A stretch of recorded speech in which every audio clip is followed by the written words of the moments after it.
Bienvenidos y bienvenidas a Global Bonds, el podcast donde las empresas cruzan fronteras. En el episodio de hoy entrevisto a un consultor de referencia en el campo de la comunicación intercultural.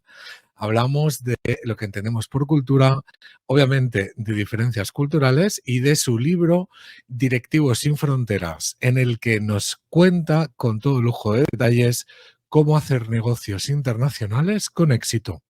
¿Preparado? ¿Preparada? Comenzamos.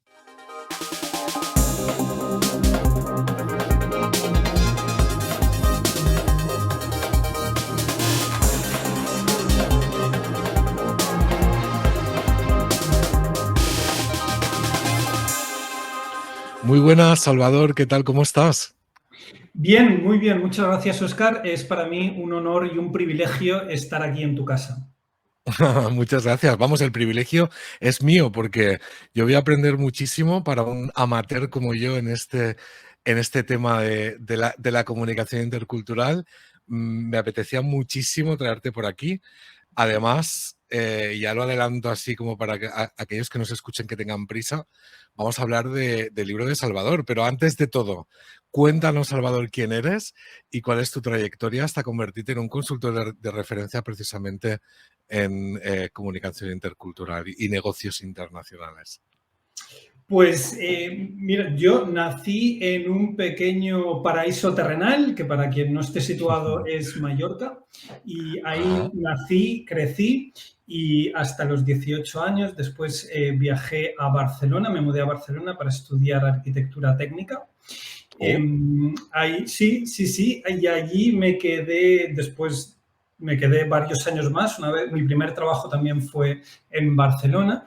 Pero yo siempre había tenido claro desde la infancia, luego si quieres podemos ir más profundo en este asunto porque es divertido. Desde mi infancia yo tenía muy claro que quería descubrir el mundo. El paraíso terrenal es un sitio genial para vivir, para nacer, para crecer, para jubilarse también, para tener una edad madura también, como la mía ahora mismo, pero a los 18 años te queda un pelín corto, ¿no? Y entonces, bueno, yo quería ver mundo. Y después de estudiar, de tener mi primer trabajo, me fui de año sabático y al final estuve 2. Y estuve viajando muchísimo por África. Y ahí fue cuando tomé contacto, me di cuenta, descubrí y me ayudaron a descubrir que aparte de viajar por placer, también podía hacer del viaje mi carrera profesional. Y fue cuando tuve la inmensa suerte de toparme con Médicos Sin Fronteras, quienes me hicieron el encargo de diseñar y construir un hospital para Médicos Sin Fronteras en Kenia. Y eso me llevó, como sabes, cada paso te lleva al siguiente y así al siguiente hasta que pasan los años. Entonces, eso me llevó a Naciones Unidas, que me llevó a Meliá Hotels International, que me llevó a la Corte Penal Internacional. Y yo me di cuenta, como todos los que trabajamos a nivel internacional, que los proyectos, en comparación con los proyectos que yo gestionaba en España, los proyectos que yo gestionaba en el extranjero resultaban ser un poco más caros, un poco más lentos y, en definitiva, un poco más difíciles. Y así siguieron los años y los proyectos, porque al final, mal que bien, todo sale. Y hasta que me incorporé en mi último trabajo corporativo en Holanda, donde nos dieron un módulo de formación intercultural.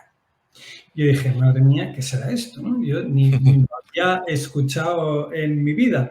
Y me senté en el aula y a medida que el formador iba desgranando el contenido del curso, pues casi que mi vida profesional internacional cobró sentido de repente. Porque si yo tuviera que dar ninguna pista, el señor me expuso varios de los choques culturales con los que yo me había enfrentado en mi vida, por qué se estaban dando y lo mejor de todo era cómo se podía haber evitado. Y yo dije, madre mía, pero ¿dónde ha estado este señor? ¿Dónde se ha metido todo este tiempo? Conocer 13 años antes, cuando yo empecé mi vida profesional, porque me hubiese ahorrado un montón de dolores de cabeza, un montón de tiempo, un montón de dinero, etcétera, etcétera, etcétera. Ujú. Y nada, empecé a apuntar. Es precisamente con esta bonita historia, ¿no? Con este storytelling que empiezas el libro, de hecho. Un libro que hace muy poquito que has sacado y que se llama Directivos sin Fronteras, ¿no? Justamente en esta epifanía, ¿no? Que tú comentas en el libro, ¿qué es eso, no? Que te das cuenta de qué podías haber hecho, ¿no? Diferente para poder haber optimizado, ¿no? Estas experiencias internacionales. Cuéntanos un poquito más sobre justamente esto, ¿no? ¿Cuál fue el siguiente paso, ¿no? Después de esta epifanía. A partir de esta formación que nos dieron, claro, era ya no tener que trabajar a nivel internacional o gestionar los choques culturales mediante la intuición y la empatía, sino que había una herramienta basada en datos, en Big Data, que me permitía ajustar a cada nacionalidad y su cultura la manera óptima de trabajar. Entonces, claro, yo empecé a poner en práctica mi nueva competencia intercultural en mi día a día en esta organización y noté que la efectividad de mi trabajo, de mi labor, mejoró muchísimo. Claro. Y claro, y con el tiempo, bueno, y años después, llamé a mi profesor y le dije, oye, ¿tú crees que yo os puedo ayudar a hacer eso? ¿Tú crees que yo puedo hacer lo mismo que tú? ¿Yo puedo ser consultor intercultural? Y tuvimos varias reuniones, me formaron, me certificaron y desde el 2017 que estoy trabajando con ellos en esta consultora, ayudando a nuestros clientes a ser más efectivos, a obtener mejores resultados a nivel internacional, gestionando el impacto de las diferencias culturales en los negocios. Esa es una maravilla de trabajo, que sepas que te tengo mucha envidia, que yo toco esto obviamente, pero no a este nivel y a mí me encantaría. Cuéntanos más sobre el libro, exactamente, porque yo he tenido la suerte bueno, me lo pillé en cuanto me enteré, ya me lo he leído, me ha encantado, pero cuéntanos un poquito cuál es un poco la estructura del libro, ¿no? Ya hemos comentado que empiezas hablando de este momento epifánico, pero luego también continúas con, y yo creo que es necesario que nos paremos aquí, hablar de cultura, ¿no? ¿Qué entendemos por cultura, no? Y yo creo que esto es interesante también que lo tengamos claro. Cuéntanos. Pues mira, por cultura hay cientos de definiciones diferentes de cultura. Nos vamos a centrar aquí, es como un código de circulación, es un código de comportamiento. Yo lo puedo comparar a que muy a menudo uno toma su coche, mete su coche en el ferry de Francia y cruza al Reino Unido y sabe perfectamente que una vez se baje del ferry en Reino Unido, tiene que conducir por la izquierda, ¿vale? Pero no tiene tan claro, no tiene tan asumido que los códigos de conducta no escritos son diferentes. Entonces, que lo que aquí es bueno puede que en Marruecos sea malo. Lo que es moral aquí en España puede ser inmoral en Francia. O lo que es una decisión racional en España puede ser totalmente irracional en Alemania. Entonces, son diferentes perspectivas acerca de un mismo hecho. Y esto hace que reaccionemos de manera diferente ante el mismo estímulo. Y eso hace que el mundo sea muy divertido. Totalmente. Produce muchísimas anécdotas divertidas.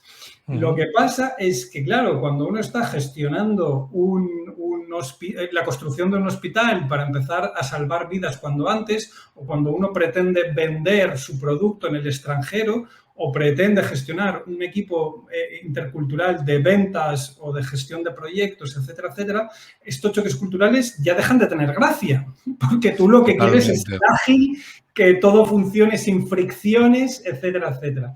Y por eso esta herramienta, este libro, para que ayude a minimizar, a poner un poco de aceite en esa maquinaria y que es reducir un poquito la fricción sin quitar las risas y la parte divertida que tiene de trabajar internacional también. Vamos, yo estoy súper de acuerdo. Luego, siguiendo un poco con el libro, ¿no? Hay una parte, de hecho, el capítulo 8 tengo yo aquí apuntado, que hablamos hablas de falsos mitos, ¿no?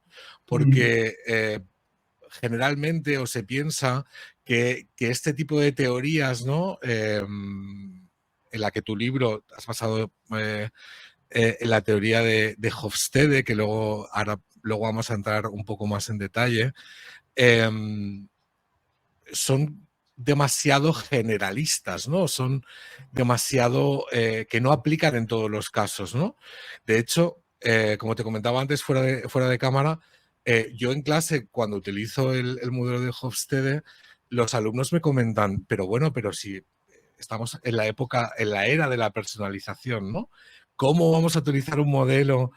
Cuéntanos esto, ¿qué pasa, ¿no? ¿Qué pasa con estos mitos, con esto? ¿Dónde queda la personalización aquí? Correcto.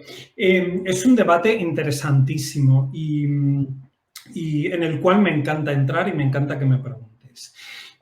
Primera puntualización. En este libro y en este modelo de Hofstede, en ningún momento estamos hablando de la personalidad de los individuos, sino que la personalidad son rasgos individuales del individuo y yo no me meto con esto. Me gusta leer, me gusta aprender acerca de ello, pero es terreno de la psicología, ¿vale? No es mi especialización. Esto es la cultura, es rasgos, códigos en común que tú y yo y nuestros escuchantes españoles compartimos, un código de conducta en común que nos une a los españoles y que nos diferencia de nuestros hermanos de México, de Colombia, de Francia, de Marruecos, de cualquier otro país. Esto es lo que nos une, ¿vale? Luego, es verdad que todos los seres humanos, en ciertos aspectos, somos todos iguales. Todos tenemos la misma capacidad de divertirnos, de ser felices, de estar tristes, de alegrarnos, etcétera, etcétera. Tenemos rasgos en común que son comunes a toda la humanidad. Pero hay ciertos rasgos que tenemos en común las personas del mismo país y que nos diferencian de los miembros de otros países. Aclarado esto, ¿hay españoles que se pueden comportar de manera diferente a como está estipulado el modelo? Por supuesto. O sea, siempre me dicen, he escuchado muchísimas veces y es un comentario muy válido, pues mira, yo conozco un alemán que no encaja con este modelo. O yo conozco un americano que tampoco encaja con este modelo. Y digo, y yo también, claro. Y todos los conocemos. Y aquí siempre digo, si tuviera una pizarra, os dibujaría la campana de Gauss y os diría, ¿os acordáis de las clases de matemáticas o de estadística de primero de carrera? Pues no eran del todo inútiles, porque siempre hay puntos fuera de la campana de Gauss, siempre hay excepciones. No es mi especialidad, pero sí que es la tuya, que es el marketing, y vosotros sabéis perfectamente que la categorización de sectores, de población, funciona. Total. Que hay alguno que no, que te sale ¿te sale del modelo? Por supuesto, pero es que el 80% de la categoría lo clavas, ¿vale? Y a eso nos referimos nosotros. Quiero decir, son datos estadísticos. Y la estadística no es una ciencia exacta, pero sigue siendo una ciencia. Quiero decir, mira sino cómo los sondeos de demoscópica, ¿no? Cómo los partidos políticos escriben su programa y toman decisiones de acuerdo a la estadística, a los datos que sacan de la estadística, el Big Data. Como fondos de inversión mueven millones de euros en base a la estadística o inversores que se basan en esto. Quiero decir, la estadística es súper útil, pero siempre habrá excepciones y en nuestro caso del modelo es igual. Justamente, ¿no? Yo siempre digo, hay que conocer el modelo muy bien para saber si a ese buyer persona, a esa persona que tienes que dirigir tu campaña o tu proyecto, está dentro del modelo o fuera del modelo, ¿no? Total. Pero tienes que conocerlo, ¿no? Porque es un poco como el marco, ¿no? Entonces, a partir de ahí, pues podrás ver cuánto se desvía esta persona ideal a la que le quieres enviar ese mensaje o hacer esa campaña, ¿no? Correcto. Sí, disculpa. Sí, y si me permites, y yo entiendo y sé perfectamente y acepto y cuento con ello, que el modelo no es, el mapa no es el territorio. Quiero decir, este modelo no es la cultura, pero es el mapa más preciso que existe a día de hoy para navegar las diferencias culturales. Totalmente. Pues hablando de este modelo, llevamos hablando del modelo 20 minutos ya casi. ¿Qué es este modelo de Hofstede de las 6 dimensiones? Cuéntanos para todos aquellos que no sepan qué es este modelo, porque yo creo que, bueno, como ya hemos dicho, para mí es básico para cualquier persona que se dedique ya no a hacer negocios internacionales o a comunicarse internacionalmente o que tenga que ver con toda la comunicación, ¿no? Que sería cross-border. Ilumínanos, Salvador. Vale, intentar. Si te parece bien, Óscar, voy a ser escueto aquí, o lo intentaré, porque puede llegar a ser un pelín pesado, ¿no? Yo creo que el mensaje que yo quiero lanzar es que no necesitas ser un usuario, no necesitas ser experto en el modelo, sino que yo lo que he hecho aquí en este libro es digerir este modelo para ti. Aquí en este libro. Correcto. Y darte unas pautas muy concretas, quiero decir, de cómo adaptar a cada país y su cultura la manera óptima de trabajar, de vender, de liderar equipos, de hacer marketing, de dar feedback, de comunicar, etcétera, etcétera, etcétera. Pero explicaré a grandes rasgos en qué consiste. Es una medición, y yo creo que merece la pena que cuente aquí un poco de historia, y ya creo que me adelanto a una de las preguntas que tenías acerca del profesor Hofstede. Sí, sí, total. Cuéntanos quién es Hofstede, claro. Venga, el profesor Hofstede era un ingeniero holandés que nació en el 28 y empezó a trabajar como ingeniero en una industria mecánica de Holanda. Entonces, poco a poco, su interés por las máquinas fue decayendo en favor de las personas que operaban estas máquinas. Y eso le llevó a estudiar un PhD, un doctorado en sociología, o sea, cómo funcionan estos trabajadores, ¿no? Dentro del marco de la empresa y de una fábrica industrial. Una de las empresas que investigó, que metió dentro del estudio del doctorado, fue IBM. Y tanto le gustó a IBM que le decidieron ficharlo para su departamento de gestión de personas recursos humanos. Y él empezó a lanzar, lideró una serie de encuestas, pero a nivel global, porque claro, hay que tener en cuenta que IBM en los años 60, 70 es lo que hoy sería Amazon, Google o Apple. ¿Vale? Era lo más de lo más. Y muy orientado al trabajador también. ¿no? Y entonces recabó una cantidad ingente de datos de las personas, de los trabajadores, y él se dio cuenta que había unos patrones muy, muy claros en cuanto a las respuestas que daban las personas dependiendo de su nacionalidad. Entonces dije, toma, las diferencias culturales se pueden medir, ¿no? Y le dijo a su jefe, a su entonces jefe, le dijo, oye, tenemos que seguir investigando. Dice, esto es solo la punta del iceberg, tenemos que seguir. Y su jefe, en ese momento, había tenido uno que le había apoyado siempre, se jubiló, y su nuevo jefe, pues tenía otras prioridades y otros planes para él. Le dijo, mira, esto es demasiado teórico, esto hay que ceder estos datos a una universidad. Y el profesor Hofstede dijo, genial, pues entonces yo voy a fichar por esa universidad. Entonces, dejó IBM y nada, y como parte de su finiquito le cedieron la propiedad intelectual, Los datos. de los datos. Y él se fue ahí en la universidad y siguió investigando. Y entonces creó un modelo mediante el cual las diferencias culturales se pueden medir en cifras. Entonces, podemos saber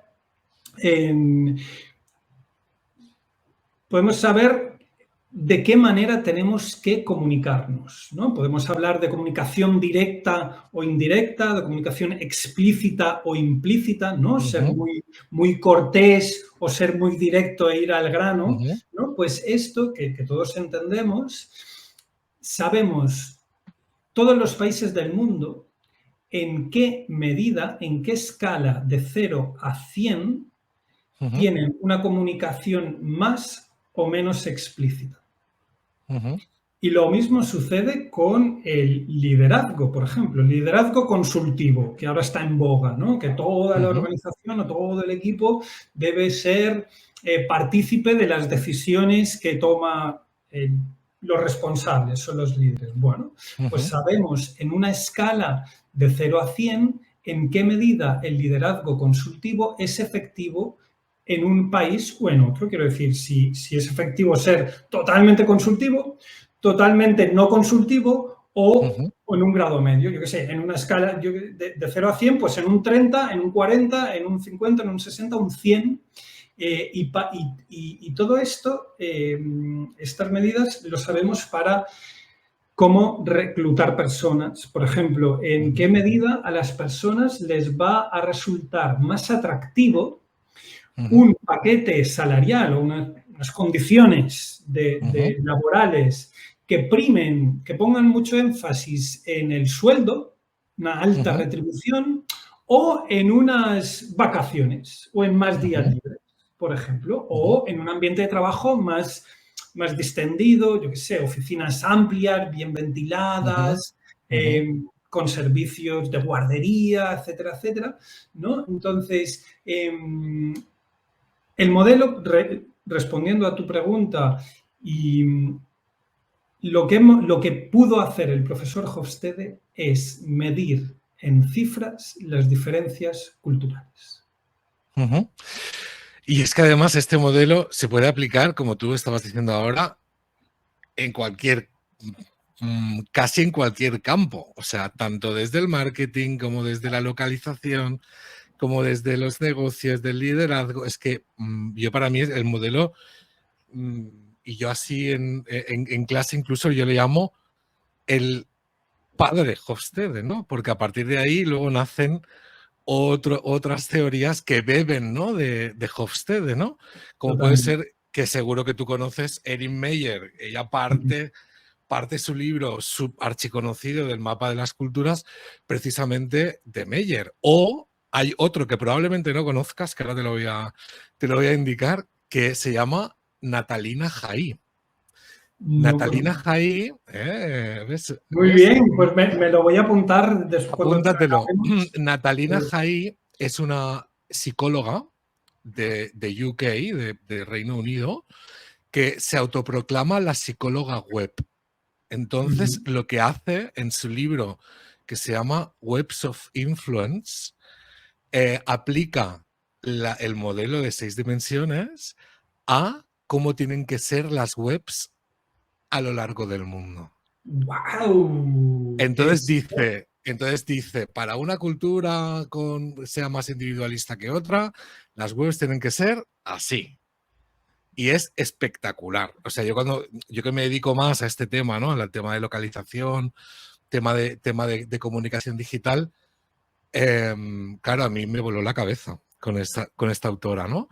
Ya te pasaré directamente la referencia para que lo conozcas, ¿no? Estoy deseando leerlo porque Te va a encantar, te va a me encantar. parece brutal. Me parece Te va a brutal encantar. la cantidad de aplicaciones que pueda tener Total. el modelo. Y es justamente lo que decíamos, ¿no? Quizás Hofstede, ¿no? El padre o el abuelo incluso, empezó un poco hablando más de los valores, ¿no? Que yo creo que se centraba más en esto, para que luego Meyer se metiera más, de hecho, en comunicación, y luego Najaí, para mí, es comunicación digital, ¿no? Es un poco los 3 estadios que tiene hasta llegar a la comunicación digital, que es un poco a lo que yo estoy como más cercano, ¿no? Cuéntanos, porque hablamos de 6 dimensiones. ¿Qué quiere decir esto de 6 dimensiones para que no lo conozca? ¿Por qué 6? Sí, bueno, originalmente fueron 4. Ajá. Y sí, y después fue a través de colaboraciones con otros académicos que hablaron con él y que le propusieron, bueno, y a través de críticas, porque también el mundo académico hay que entenderlo, que una crítica no se toma como algo personal, sino como una oportunidad de crecimiento, de debate y de mejora, ¿no? Y a través de unas críticas hubo un profesor que le ayudó a incluir una 5ª dimensión. Y años después hubo otro profesor que le dijo, oiga, pues no ha tenido en cuenta estos datos o estas diferencias. Y dice, efectivamente, muy bien, y lo incluyó. Para que sepas que los grandes no tienen, bueno, para que sepan, no, perdón, para prueba de que los grandes no tienen miedo a las críticas, sino que se lo toman como una oportunidad. Totalmente. Claro que sí. Perdón, dime. Sí, no, esto, claro que muy de acuerdo, ¿no? Y más si es para crear, bueno, pues estas teorías que para mí son ultra básicas, ¿no?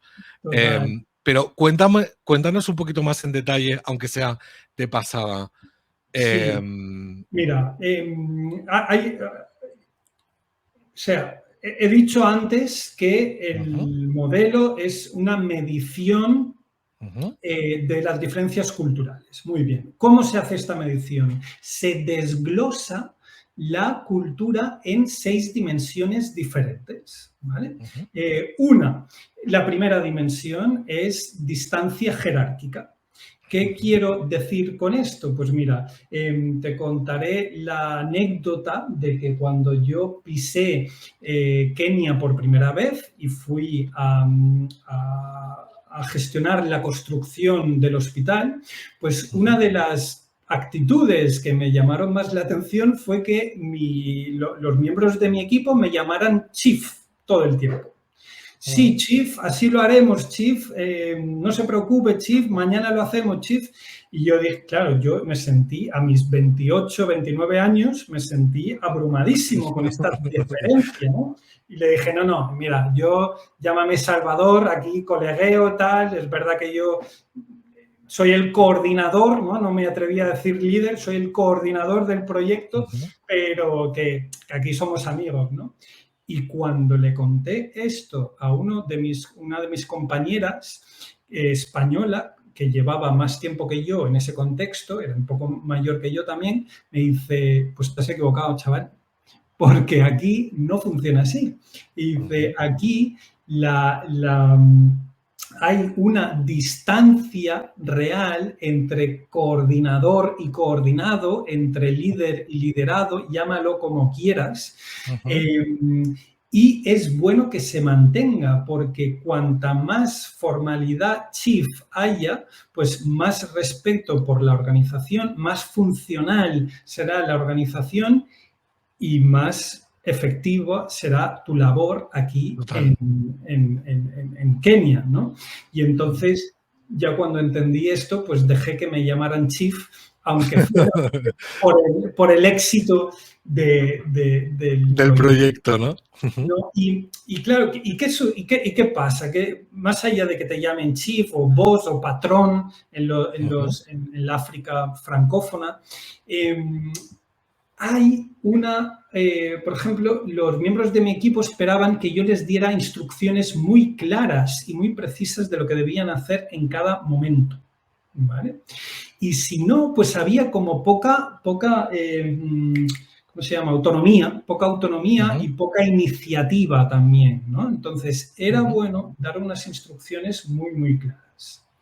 También ocurría otra cosa, y es que, por ejemplo, cuando yo les pedía su opinión, oye, he pensado hacerlo así, he pensado hacer utilizar este material para esta zona del edificio, ¿qué te parece?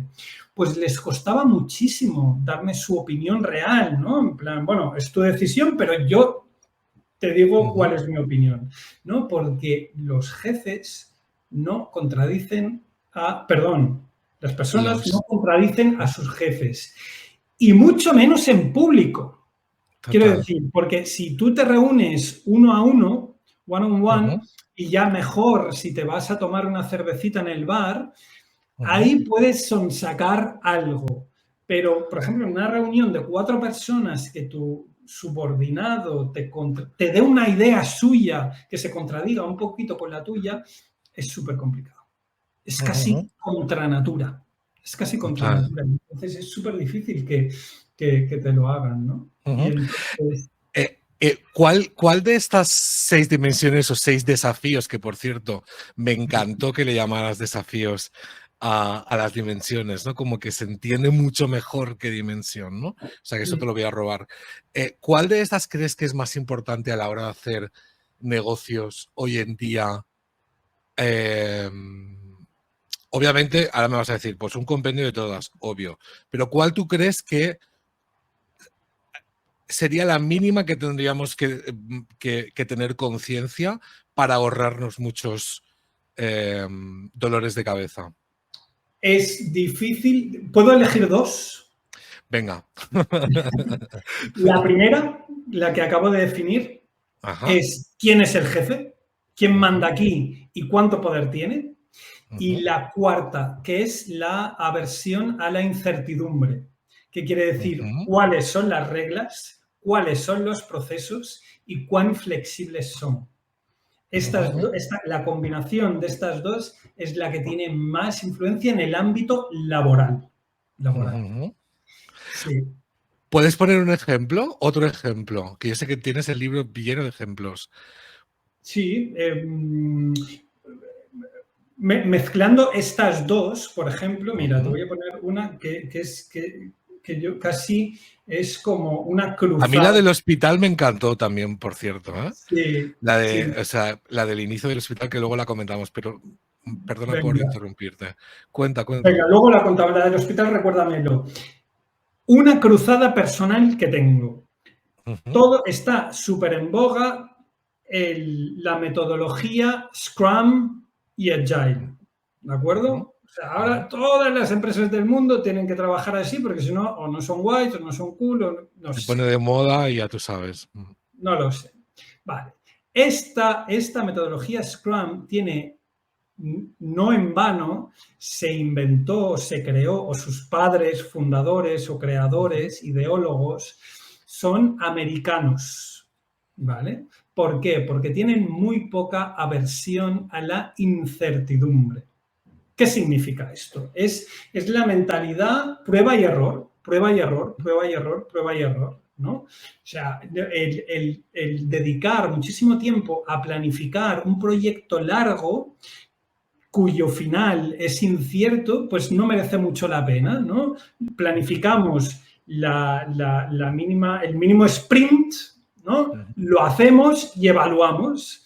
Y vamos así, no digo improvisando, pero vamos construyendo ladrillo a ladrillo, ¿no?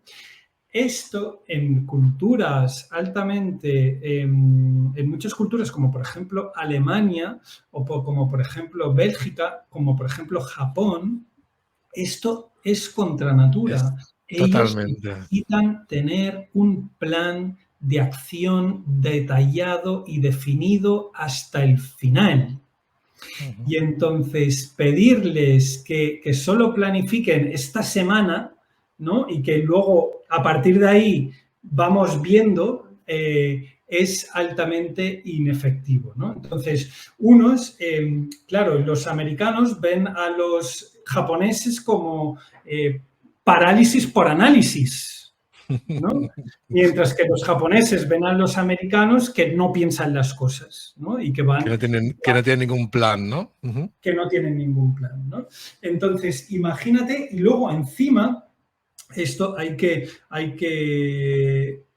bueno ver que también hay que por cada hecho, cada situación, no interviene una dimensión de manera aislada, sino que se combinan todos. ¿Vale? Sí. Ahí se combina la jerarquía, ¿no? Ujú. Entonces, en el Scrum, está el Scrum Master, que es como el coordinador, no lo llaman líder, lo llaman master, ¿no? Y todos los miembros del equipo tienen que poder decir y tienen el deber de decir a la cara y fuerte, alto y claro qué es lo que no funciona, ¿no? O qué está mal, qué se puede mejorar, ¿no? Ujú. Y esto es muy fácil, esto sale muy natural en los países muy poco jerárquicos, como Ujú. Estados Unidos, como Alemania, como Holanda, como Suecia, Noruega, etcétera, etcétera.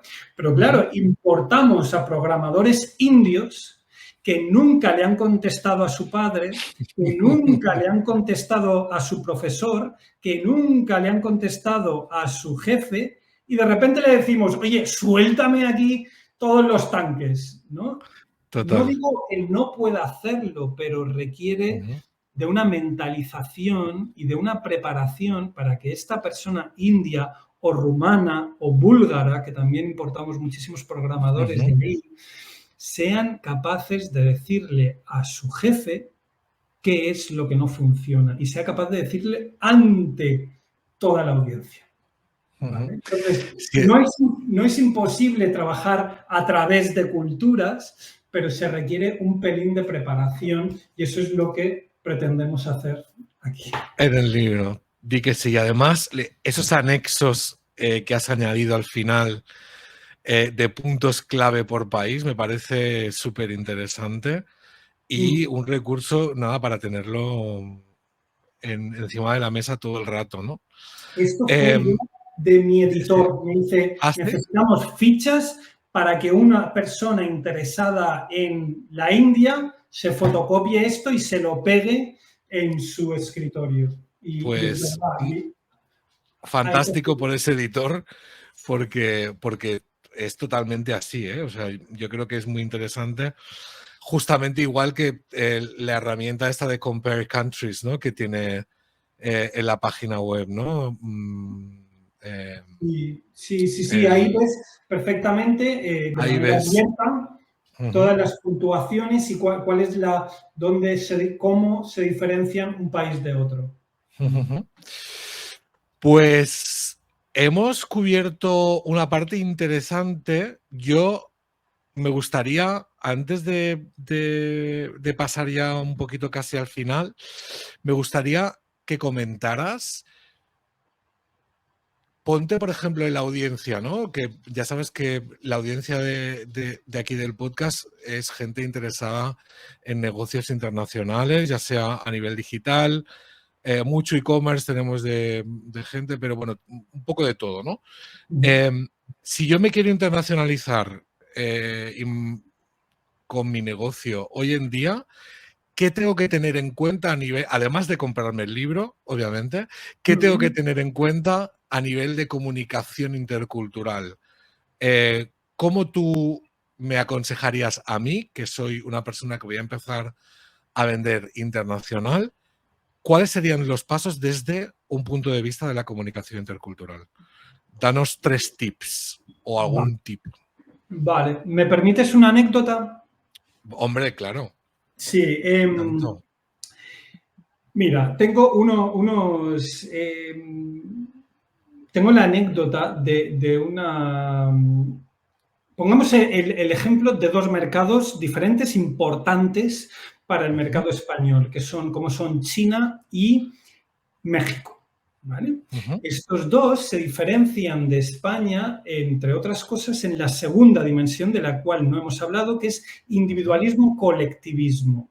ujú, Allí es donde la comunicación tiene más influencia. ¿Vale? ujú, Y, y yo me he encontrado con varios de mis clientes bueno, y otras empresas que suelen mandar para cerrar tratos tanto en México como en China, mandan a sus jóvenes talentos para ujú. abrir mercado, para desarrollar mercado en estos dos mercados tan importantes, ¿no? Y claro, y cuando va y te recibe bueno, los líderes de estas empresas, de tus potenciales socios, Ujú. y ven a una persona de veintimuchos, ¿no? Que viene con la responsabilidad de cerrar un trato o de explorar sinergias y posibilidades, van y las personas que te reciben casi que no se lo creen. O sea, dicen, ¿y tu jefe cuando llega? ¿No? Y dice, no, que estoy yo solo, que yo soy la delegación. Ujú, Y, ¿y qué pasa aquí? Que en los países, en ciertos países, el tener cierta edad tiene como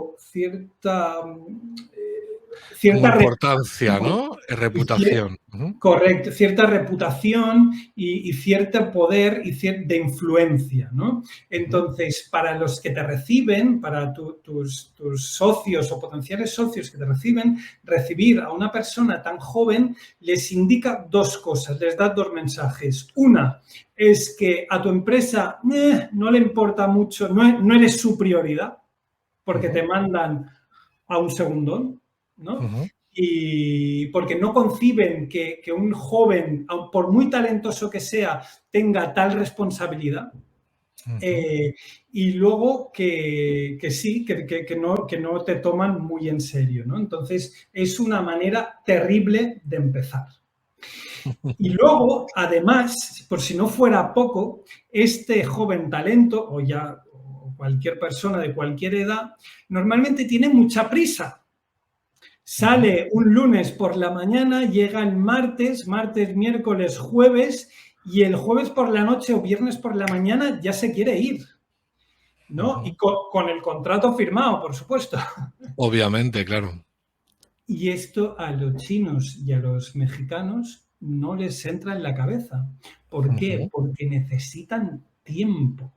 Porque ujú, ellos no se casan con una persona porque sí, sino que, y no se, y esto es curioso de ver, los tratos en México y en China no se hacen entre dos empresas, sino que se hacen entre dos personas. ujú, Y aunque tú representes a una empresa de renombre, necesitan conocerte a ti y ujú, saber que se pueden fiar de ti y pueden confiar en ti. Y para ello necesitan tiempo y ujú. necesitan salir a cenar contigo y necesitan salir de copas contigo y puede que ir al karaoke contigo. Y esto requiere tiempo. Y esto requiere Ujú, tiempo, ¿no? Y muy a menudo a nosotros nos pasa, porque a mí me ha pasado, ¿no? Que te mandan lejos, a un país lejos, que has tenido un viaje infernal, llegas cansado y tú lo único que quieres es llegar al hotel porque todavía tienes unos correos pendientes y quieres buscar media horita para hablar con tu mujer al teléfono que le tienes ahí abandonada, ¿no? Y claro, y tu interlocutor dice, ¿y esta persona por qué ha venido tan lejos para irse al hotel? Cuando aquí hemos venido a conocernos, ¿no? Yo que le había preparado una cena en un buen restaurante para luego irnos al local de moda, para luego Total. hacer un poco de ocio juntos, tal.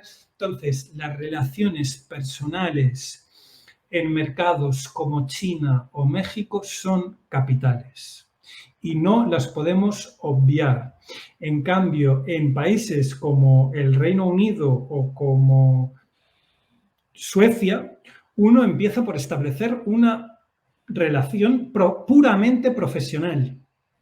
Y si con el roce viene el cariño, pues mejor, pero no es esencial. En cambio, en países como China o México o Perú o la India, antes de poder establecer esta relación profesional, hay que establecer un vínculo personal.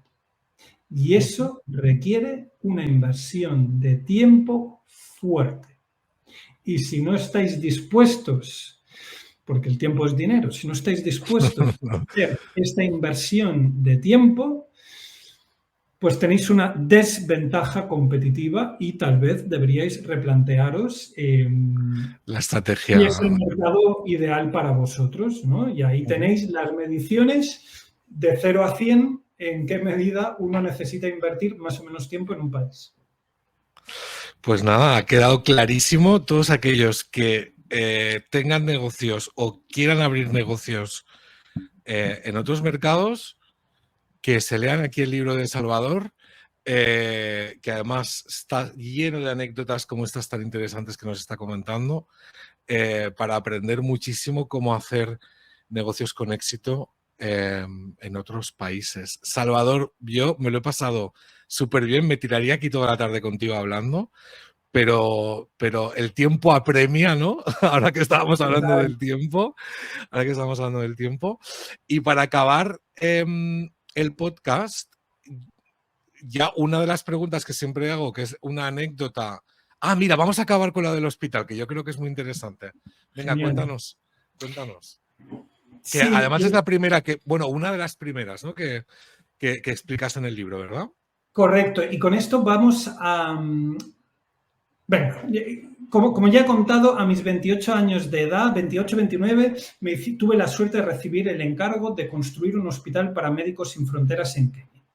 Entonces, claro, es dinero de los donantes, entonces no puedes asignarlo a dedo, sino que tenemos que hacer un proceso de selección, de licitación muy serio y muy transparente, que es siempre el caso de Médicos Sin Fronteras.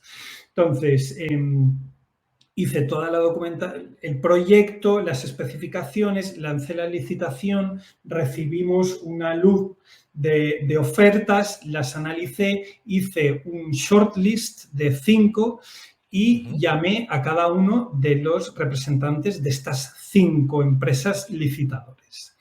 ¿Cuál fue mi sorpresa cuando, claro, yo quería, después de unas preguntas generales, pues me sumergí de lleno en la documentación, ¿no? ¿Cuáles experiencias previas, medios materiales y personales, humanos con los que contáis, referencias, etcétera, etcétera, ¿no?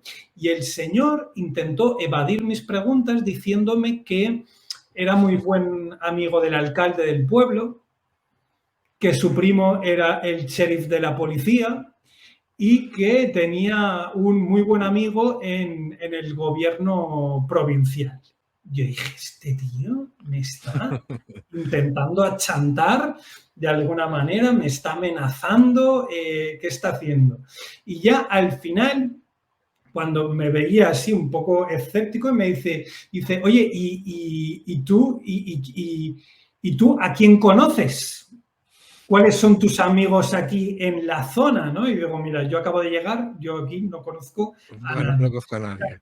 Y yo a este no se lo dije, le dije, bueno, ya te llamaré, ya te llamaré, ¿no? Y yo me apunté en mi libreta, dice, descartado por tráfico de influencias, ¿no? Y por amenazas.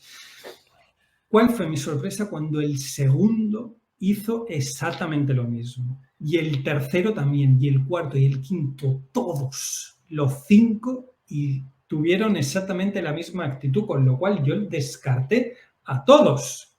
Con lo cual yo tenía un proyecto, tenía un presupuesto y no tenía un constructor, un constructor que pudiera hacer realidad un hospital que la población local tanto necesitaba y donde había pues gente muriendo en la calle o madres pariendo en la calle por no tener ese hospital operativo, ¿no?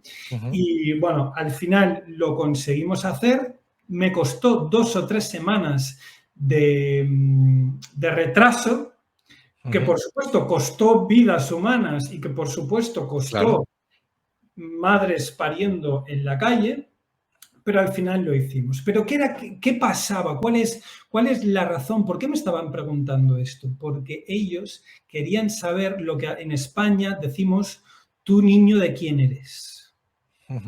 ¿Quién es tu padre? ¿Quién es tu padre?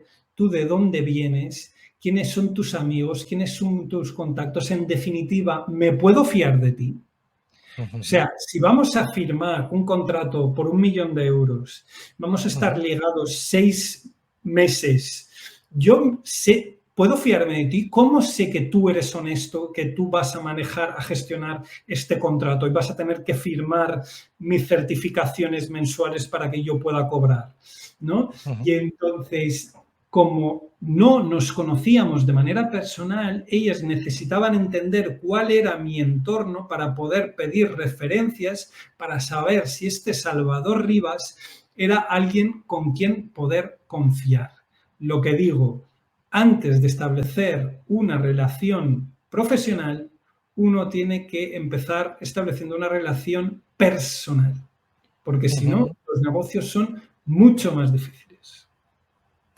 Pues acabamos con justamente esta historia que a mí me pareció súper interesante y muy ilustrativa, ¿no? De justamente lo que hablábamos antes.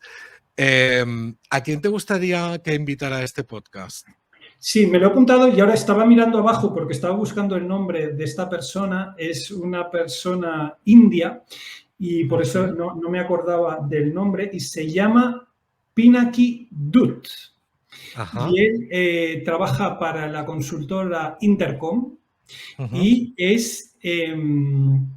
colaboramos con mi consultora y él sabe mucho más acerca del marketing y cómo las diferencias culturales tienen su impacto en el marketing. Ay, pues mira, Entonces, yo esto ha encantado. sido un pequeño abrebocas o hacerlo de manera bastante general, digamos, y vosotros, tú que eres un experto en marketing y que tu público tiene un interés especial en el marketing, ahí lo vais a disfrutar. Bueno, podéis ir en muchísimo más detalle. Y esto Oye, seguro que os va a encantar. Oye, pues genial, Salvador. Ya me cruzas y yo, vamos, que se venga ya el podcast, a ver si encontramos un hueco con estas agendas. Y oye, ha sido un súper placer. Reitero para todos aquellos y aquellas que estén interesados en todo lo relacionado con cross-border y negocios internacionales, que no se pierdan este magnífico libro de Salvador, que hace muy poquito que lo ha sacado, pero que es un must para cualquier biblioteca de un directivo hoy en día. Un placer, Salvador, me ha encantado.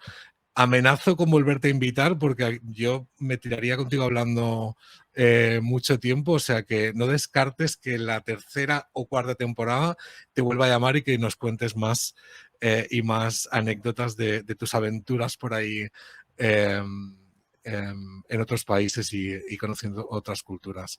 Mil gracias, Salvador. Genial, ha sido para mí un honor y un privilegio poder hablar un ratito en tu casa. Muchas gracias. Un saludo, nos vemos. Chao, chao.